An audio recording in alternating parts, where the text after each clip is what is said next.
Hello friends, welcome to my channel. எல்லோரும் எப்படி இருக்கீங்க? நல்லா இருக்கீங்களா? என்னோடய அம்மா அப்பா, மாமனார் மாமியார் எல்லாருமே ஊரில் இருக்காங்க. அவங்க அங்கேருந்து அப்பப்போ எனக்கு காய்கறிகள்லாம் கொடுத்து விடுவாங்க. அப்படி இன்றைக்கி என்ன காய்கறிகள்லாம் கொடுத்து விட்ருக்காங்கன்னு வாங்க பார்க்கலாம்.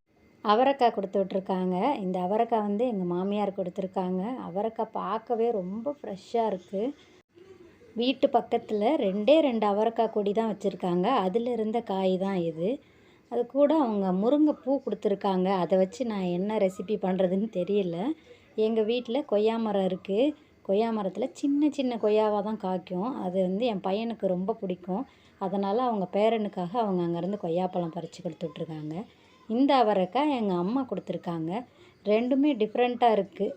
அம்மா வீட்லேயும் அவரைக்காய்க்காக பந்தல்லாம் போட்டு வச்சுருக்காங்க. அதோட முள்ளங்கியும் கொடுத்துருக்காங்க, காராமணியும் கொடுத்துருக்காங்க. இதெல்லாம் வீட்டு தேவைக்காக அவங்க வச்சுருக்கிறது. எனக்கு அப்பப்போ கொடுத்து விடுவாங்க. கூடவே எங்கள் மாமியார் வெத்தலை கொடுத்து விட்ருக்காங்க. வெத்தலை வந்து பசங்களுக்கு கோல்டு பிடிக்கிறப்ப கஷாயம் வைக்கிறதுக்காக அவங்க கொடுத்துருக்காங்க. என் பையனுக்கு கொய்யாப்பழத்தை பார்த்தோன்னே கட் பண்ணி தர சொன்னால், உள்ளே பார்த்தா பிங்க் கலரில் செம்ம டேஸ்ட்டாக இருந்தது. என்னதான் இருந்தாலும் நம்ம மரத்தில் காய்ச்ச பழத்தை சாப்பிட்றப்ப அது ஒரு சந்தோஷம் தானே.